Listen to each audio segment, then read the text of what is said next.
आज हम लोग क्लास 7 की फिजिक्स का ऑब्जेक्टिव देखेंगे। चैप्टर है वो दूरी और गति और समय का जो चैप्टर है उससे ऑब्जेक्टिव है। जैसे फर्स्ट ऑब्जेक्टिव है वो फर्स्ट है वो ये है जो बॉक्स में है। आज हम लोग फिजिक्स का ऑब्जेक्टिव को बढ़िया से बारीकी तरीके से देखेंगे। से बॉक्स के अंदर लिखा हुआ है समय का मूल मात्रा क्या होता है। तो समय का मूल मात्रा क्या होता है? तो समय का मूल मात्रा सेकंड होता है। समय का मूल मात्रा क्या होता है? सेकंड होता है। जैसे यहाँ पे है जो दूसरा में लिखा हुआ है झूमा झूमी पर बच्चे की गति कैसी गति होती है? तो दोलनी गति। कैसी गति है? तो दोलनी गति। अगला है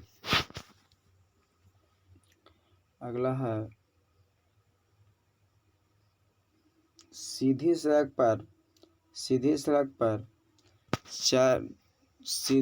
पर घोड़ा गाड़ी की गति कैसी गति होता है? घोड़ा गाड़ी कहने का मतलब स्कूटर बैल कुछ भी है जो चलता है वो कैसी गति होता है? तो होता है सरल रेखीय गति। कैसी गति? सरल रेखीय गति। अगला होता है क्या? अगला है वो कहता है कि क्या सभी वस्तुएं समरूप चाल से चलती है? तो आंसर क्या होगा? नहीं, सभी वस्तुएं समरूप चाल से नहीं चलती है। अगला है कहता है कि जो चक्र दोला पर जैसे यह है कहता है कि चक्र दोला पर बच्चे की गति कैसी गति होती है? तो जो चक्र दोला होता है उस पर जो बच्चे गति करता है उसका गति वृत्तीय गति होता है। कैसा गति होता है? तो वृत्तीय गति होता है। अगला है जब कोई वस्तु समान समय में समान दूरी तय करता है उसे एक समान या फिर समान गति कहते हैं। और किसी वस्तु जब है जो समान समय में असमान दूरी तय करेगा या बड़ी असमान रहेगा। अगर असमान दूरी तय करेगा तो वह है जो क्या कहलाएगा? असमान गति कहलाएगा। अगला कहता है कि किसी वस्तु को धीमा या तेज का पता कौन लगाता है? तो धीमा है या तेज है कौन पता लगाता है? तो चाल पता लगाता है कि धीमा है कि तेज है। अगला है किसी वाहन की चाल। अगला है किसी वाहन का चाल से यह है किसी वाहन का चाल किस यंत्र द्वारा मापा जाता है? तो किसके द्वारा मापा जाता है? तो मापा जाता है चाल मापी या फिर इंग्लिश में बताता है स्पीडोमीटर। स्पीडोमीटर या फिर चाल मापे के द्वारा किसको हुआ? तो वाहन की चाल को मापा जाता है। अगला है वो है एक ट्रेन बोलते हैं। एक दोलन में लगे समय को दोलन को क्या कहते हैं? एक दोलन में जो समय लगता है गति करने में गति करने में कहते हैं तो उसको कहते हैं दोलन काल। कौन काल? तो दोलन काल कहते हैं। अगला 10वां में है 10वां में कहता है समय। 10वां में है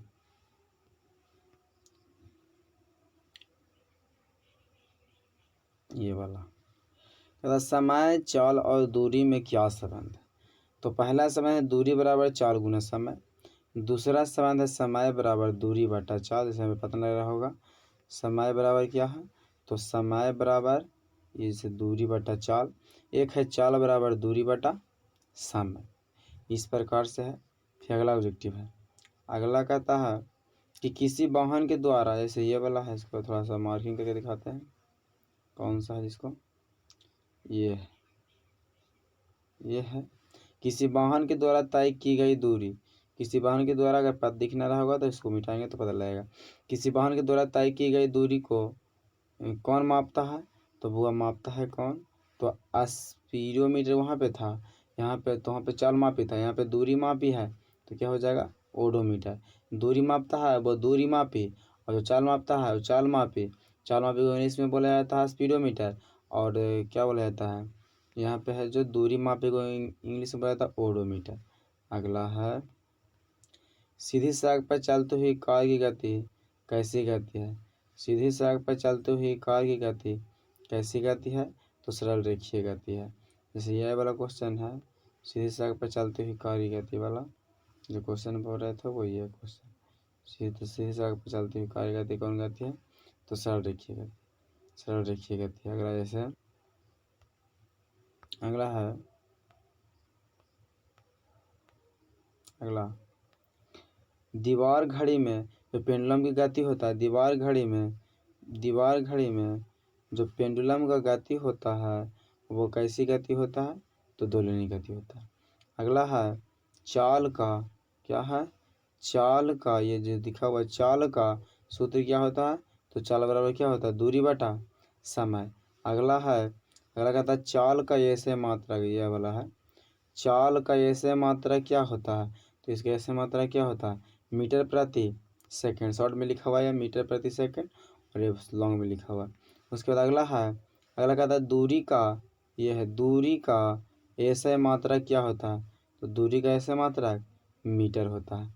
अगला 1 मिनट में कितना सेकंड होता है, तो 1 मिनट में कितना सेकंड, 60 सेकंड। तो बउए से पढ़े क्या है कि 1 मिनट में 60 सेकंड, 1 मिनट में कितना होता है, तो 60 सेकंड होता है।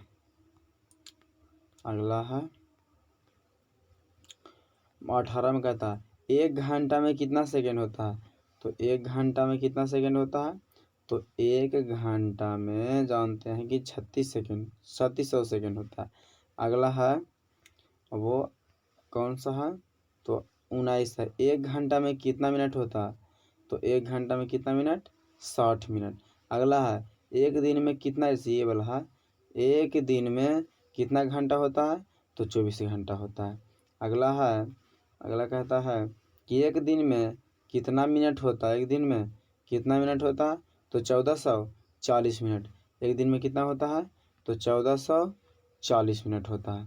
अगला है एक दिन में कितना सेकंड होता है, तो एक दिन में सेकंड होता है वो 86,400 होता है, 86,400। कहता है अगला कि लंबाई, क्या, लंबाई चौड़ाई ऊंचाई दूरी का ऐसे मात्रा क्या होता है, तो सब का ऐसे मात्रा क्या होता है, मीटर होता है। अगला है एक वर्ष में कितना सेकंड होता है, तो एक वर्ष में 3 1 1 0 और 4 पर 4 गो 0।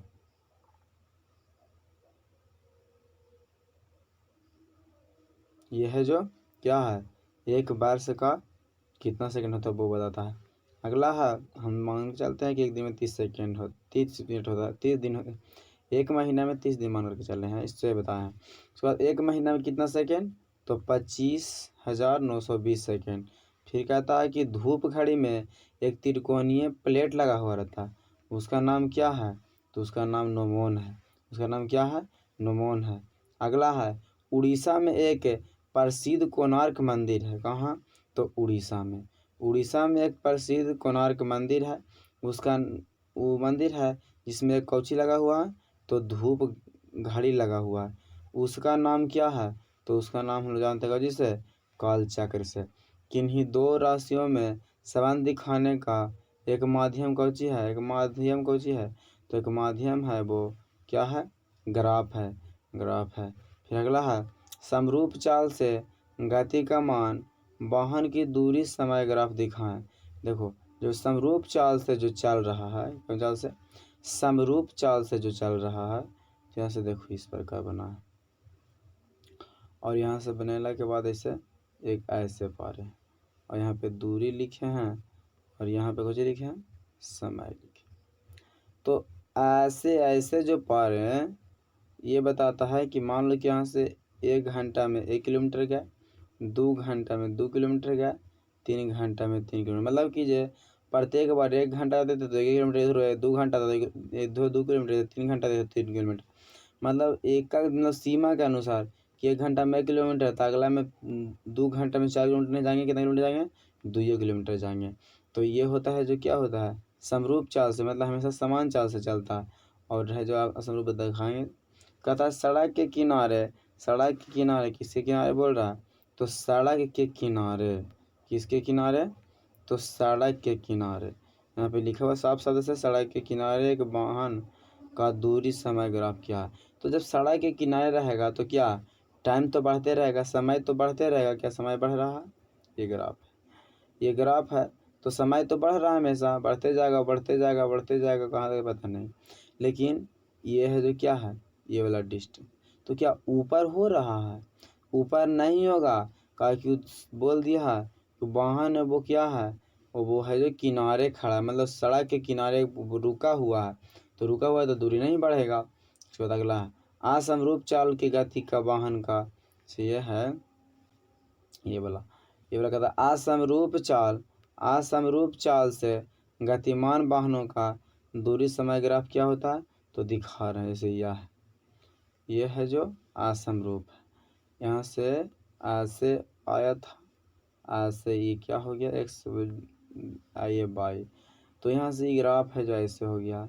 या फिर ग्राफ है जो नीचे रुखी भी हो सकता था, इस प्रकार भी ग्राफ हो सकता था। तो इस प्रकार दो या फिर उस प्रकार दो, कोई दिक्कत नहीं है। तो वो इच्छा जैसे मन है वैसे दो, उसमें हम है जो कुछ नहीं कर, जिधर इच्छा है उधर दो और जिधर इच्छा नहीं है उधर। तो यहाँ से है जो ग्राफ ऐसे कुछ बना, यहाँ से ऐसे बना। तो यहाँ मान लो कि ऐसे चले, 1 घंटा में है जो हम है जो चले तो 1 किलोमीटर, यहाँ तक 1 किलोमीटर था। आज जैसे 2 घंटा चले तो 2 घंटा में यहाँ पहुँच गए, मतलब अगला पहुँच गया जो 5 किलोमीटर पहुँच गया। मतलब 1 घंटा में 1 किलोमीटर तय किए थे, और यहाँ से जो 1 घंटा और कुछ बढ़ा है कि सीधे 4 किलोमीटर बढ़ गया। मतलब एक तुरा एक घंटा में बढ़ ले किलोमीटर, और एक ही तुरा में 3 घंटा 5 किलोमीटर बढ़ जाते हैं। मतलब कहने का मतलब क्या कि 4 घंटा स्पीड से ज़्यादा चले हैं, मतलब अधिक स्पीड से चले थे। तो चाल समान चाल से चले नहीं, समान है जो हम अपनी चाल है जो क्या कर दिए बढ़ा दिए, इसीलिए क्या हो जाएगा, ये ग्राफ कैसे हो जाएगा, तो असमरूप चाल हो जाएगा। जैसे ये है, कहता है कि जब प्रकाश की किरणें हमेशा गमन करती है, तो प्रकाश हमेशा कैसी रेखा में गमन करती है, तो सीधी रेखा में गमन करती है। अगला है प्रकाश का चाल हवा या निर्वात में, क्या चीज में, हवा या निर्वात में, प्रकाश का चाल हवा या निर्वात में कितना होता है, तो 3 × 10⁻⁴ अगला है प्रकाश का चाल जाल में कितना होता है, तो 2.25 × 10⁸ अगला है प्रकाश का चाल कांच में कितना होता है, तो 2 × 10⁸ भी होता है, और होता है 1.8 × 10⁻⁸ होता है। लेकिन हमेशा जो 2 × 10⁸ अगला है, अगला कहता है प्रकाश विद्युत चुम्बकीय क्या है, तो प्रकाश विद्युत चुम्बकीय कौची है, तरंग है। अगला प्रकाश कैसी तरंग है, तो प्रकाश विद्युत चुम्बकीय तरंग है। पैसे कैसी तरंग है, तो प्रकाश विद्युत चुम्बकीय तरंग है। किसी वस्तु को देखने में नेत्र को सहायता प्रदान करता है, किसी वस्तु को देखने में नेत्र को कौन सहायता प्रदान करता है, तो प्रदान करता है कौन, तो प्रकाश करता है। कौन करता है, तो प्रकाश करता है। प्रकाश है जो क्या करता है, तो सहायता प्रदान करता है किसको, तो किसको सहायता प्रदान करता है, यह है जो यहाँ देखो कुछ प्रदान करता है, तो नेत्र को पड़ता है। अगला क्या हुआ, बहुत सारा 56 हुआ। अच्छा कितना मिनट का वीडियो हो गया, 14 मिनट। कहाँ तो बताएं, ये बता दे।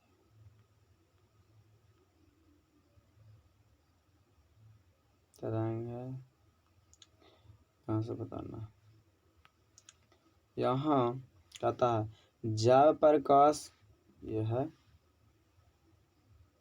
जब प्रकाश किरणें किसी चिकनी चमकीली सतह पर पड़ती है तो वापस अपने माध्यम में लौट जाता है, यह घटना क्या कहलाता है, तो यह घटना क्या कहलाएगा, प्रकाश का क्या कहलाएगा, तो प्रकाश का परावर्तन कहलाएगा। जब समतल दर्पण के सामने, अगला बोलता है कि जब समतल दर्पण के सामने, किस दर्पण के सामने, तो समतल दर्पण के सामने कोई वस्तु को रखते हैं तो उस वस्तु का दायां भाग जो मतलब दायां हाथ है उसमें जो वो ऐनक में जो समतल दर्पण है उसमें बाएं तरफ दिखाने लगता है और बाएं तरफ वाला जो दाएं तरफ दिखाने लगता है देता है। तो यह किसके कारण दिखा देता है? तो ये दिखा देता है पार्श्व परिवर्तन के कारण। अगला है ये बी है जो इस रूप में लिखाता है, मतलब कहने का मतलब बी ऐसे लिखाता है, लेकिन उस दर्पण में बी को देखेंगे तो ऐसे दिखाई देता है। तो किसके कारण दिखाई देता है? तो ये बी दिखाई देता है पार्श्व परिवर्तन के कारण। अगला प्रतिबिंब कितने प्रकार के होते हैं? तो प्रतिबिंब 2 प्रकार के होता है, काल्पनिक प्रतिबिंब और वास्तविक प्रतिबिंब। अगला प्रतिबिंब हमेशा कैसा होता है? तो काल्पनिक प्रतिबिंब हमेशा मतलब काल्पनिक बोलेगा तो सीधा चलेगा, काल्पनिक प्रतिबिंब हमेशा सीधा होता है और वास्तविक प्रतिबिंब हमेशा उल्टा होता है। वास्तविक प्रतिबिंब हमेशा उल्टा होता है। उत्तल दर्पण वास्तविक प्रतिबिंब कैसा होता है? तो उल्टा होता है। और काल्पनिक प्रतिबिंब कैसा होता है? तो काल्पनिक प्रतिबिंब सीधा होता है। कैसा होता है? सीधा। अगला है उत्तल दर्पण में कैसा प्रतिबिंब बनता है? तो उत्तल दर्पण में काल्पनिक प्रतिबिंब बनता है।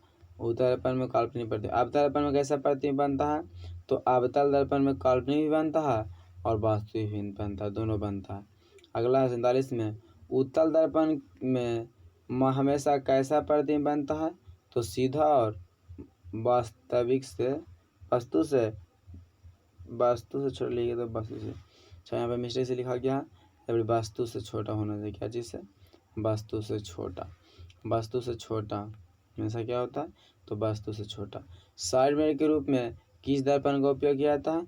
तो साइड मिरर के रूप में उत्तल दर्पण का उपयोग किया जाता है। अवतल दर्पण में प्रतिबिंब कैसा बनता है? तो वस्तु के बराबर, वस्तु से छोटा और वस्तु से बड़ा सा बनता है। उसके बाद अगला है किस दर्पण के पर्दे पर उतारा नहीं जा सकता है? तो वास्तविक प्रतिबिंब काल्पनिक प्रतिबिंब पर्दे पर उतारा नहीं जा सकता है, तो वास्तविक प्रतिबिंब और उतारा जा सकता है तो काल्पनिक प्रतिबिंब। अगला है जिस सतह उभरा हुआ रहता है उसको कहते हैं तो उत्तल दर्पण, और जिसका सतह समतल होता है समतल दर्पण, और जिसका सतह धंसा होता है वो कौन दर्पण? तो अवतल दर्पण। उसके बाद अगला है थोड़ा सा तो बच रहा समतल दर्पण में कैसा प्रतिबिंब बनता है? तो समतल दर्पण में कैसा प्रतिबिंब बनता है? तो समतल दर्पण में काल्पनिक प्रतिबिंब बनता है, वस्तु के बराबर सीधा बनता है। अगला है रोगियों के नाक आँख, क्या पढ़ रहा है? रोगियों के आँख नाक गले और दांत के छोटे छोटे भाग को देखने के लिए किस दर्पण का उपयोग किया जाता है? तो कौन सा दर्पण का उपयोग किया जाता है?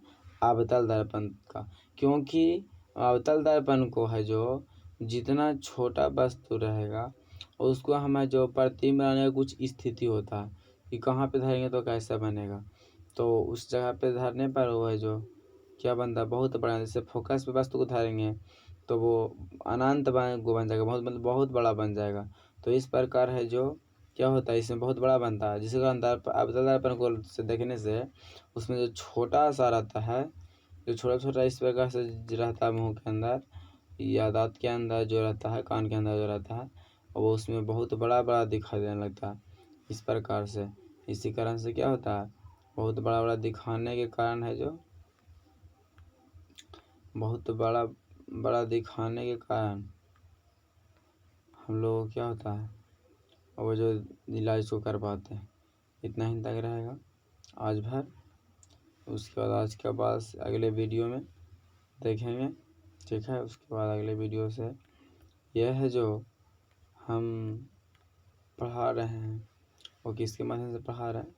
तो शिवम कोचिंग। किसके माध्यम से? शिवम कोचिंग। शिवम कोचिंग के माध्यम से पढ़ा रहे हैं। शिवम कोचिंग सेंटर जो गुलनी के मेन रोड पर पढ़ाई होता है। मेन रोड कॉलेज के मंदिर के जस्ट सामने पढ़ाई होता है। ये उसमें सा शिवम कोचिंग सेंटर। इसमें 1 से लेकर के नर्सरी टू 10th तक पढ़ाई होता है। नर्सरी टू 10th तक पढ़ाई होता है, 10th क्लास तक। इसमें है जो 10th क्लास बच्चा है जो 6th क्लास से 10 क्लास तक को बच्चा है उसको ऑल सब्जेक्ट पढ़ाया जाता है। कैसे पढ़ाया जाता है? ऑल सब्जेक्ट पढ़ाया जाता है। मात्र है जो 150 रुपया में, मात्र 150 रुपया में ऑल सब्जेक्ट पढ़ाई तैयारी कराई जाती है। तो हमारे कोचिंग से अगर कोई इच्छुक है, पढ़ना चाहते हैं, इसके हमारा कोचिंग के बारे में जानना चाहते हैं, तो हमारा नंबर है यहाँ पे 810-810-296746 है। यह है जो इस प्रकार आप लोग है जो जुड़ सकते हैं। यहाँ पे है जो कम पैसा में जो लाचार होते हैं, स्थिति घर से ख़राब रहता है, उनके लिए है। ज़्यादा विशेष करके कम पैसा में है जो मात्र 150 में मैट्रिक का तैयारी 10th क्लास का पढ़ाई होता है। ऑल सब्जेक्ट होता है। इसलिए अगर कम पैसे में पढ़ना चाहते हैं तो उस नंबर पे संपर्क करें। रोड पे होगा, बैनर लगा हुआ शिवम कोचिंग सेंटर, वहाँ पे मेडिकल खुला हुआ है, शिवम कोचिंग सेंटर। ये है जो गुलिनी के मेन रोड पे, okay, bye bye, take care, अगले दिन मिलेंगे।